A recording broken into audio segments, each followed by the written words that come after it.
forward and back. I'm just going to have to keep referencing that because that's really all I'm thinking. It doesn't really have a title. It had a really cheesy title, which I'm not going to bother you with. 48 hours before I met you, I burned my foot, turned my toes purple, and swore off boiling water. You told me it was the best excuse for getting out of a blind date you'd ever heard. Welcome to my life, I said. I'm full of accidents, but you were some kind of Houdini, erased my bruises with an easy kiss, fixed my crooked spine with the sleight of your hand. At night, you wrapped around my body like an anchor, but 3 months later, you disappeared. I know the word love, I know the word promise is an illusion, but promise love and you will fill whole auditoriums with lonely. You can look for me in the front row wearing sequins every time you come back into town with your secrets and your handcuffs. But I still believe in magic. Go ahead, I'll let you throw daggers at my heart, but please, just once, prove we were real. Woo!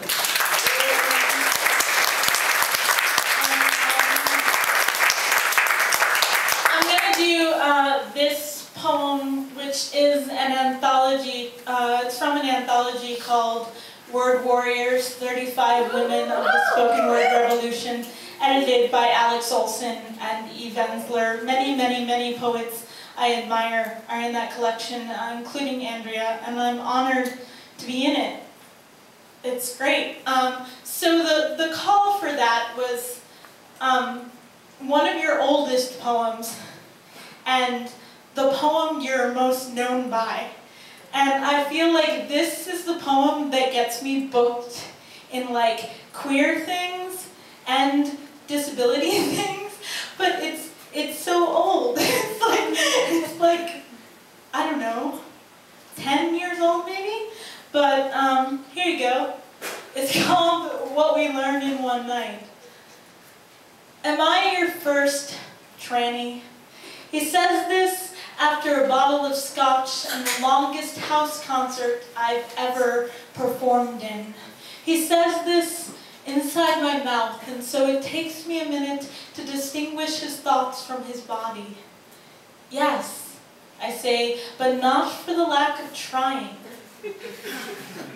Am I your first disabled fuck? This somehow stings. He stumbles into, no wait, I didn't mean. It's okay, I say. People like us over-explain, he says.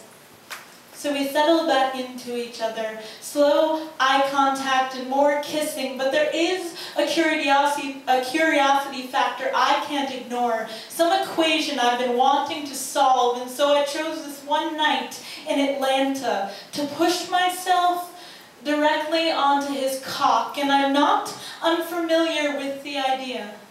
I am unprepared for what happens after the restraints and the fisting and the daylight that covered my body most when reduced to a primary structure, when the firing squad of the nervous system sleeps, while his body becomes the safest temple he knows to build from. See, we can read maps by each other's scars, and we can do this without the undress of last night. The trouble is getting back up again. My feet, which had somehow found an anchor just hours before, now resist the angle of sock or shoe, and this happens every time.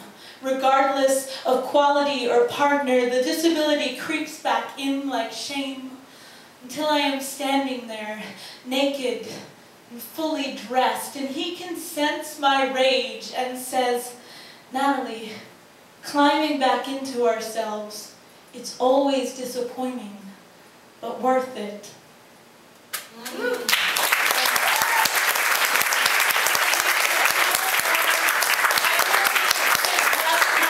Everybody else, so you can hear them, because if you live in DC, I'm constantly constantly talking. You can hear me at any time. This is a new poem. It's going to be on page. It's all fucked up. I don't even know what order it's going to be in. And just in advance, if you're coming to the preliminary bouts and the finals, which we really, really want and need for you to do, 1, because it's going to be awesome. 2, because we need your energy. There cannot be a poetry slam without the audience. We really need you to rev the poets up. It's not like a quiet open mic. It's a slam. There's going to be some slaughter, and we need you to make sure that that happens. So please come back.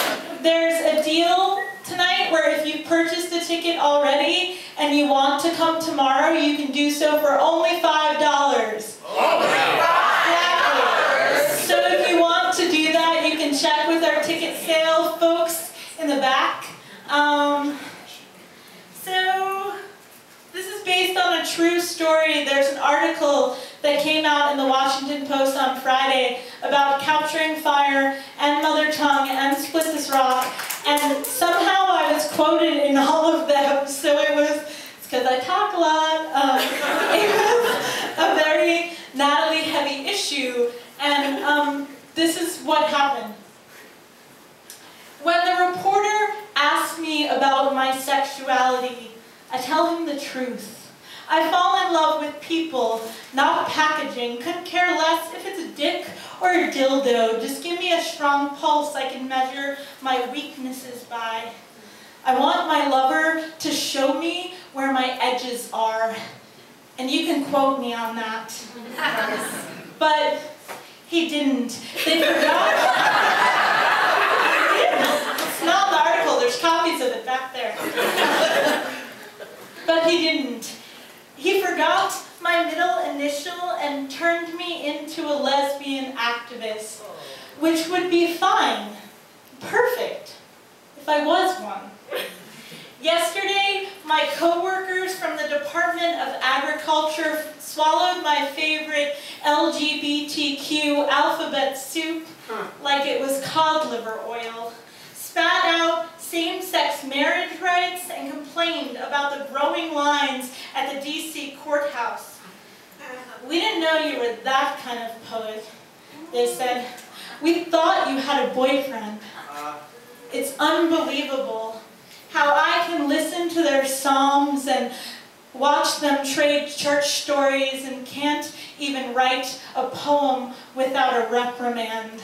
I want to tell them my bedroom is classified information, that my lover is my homeland and it's a security that cannot be breached. And you can quote me on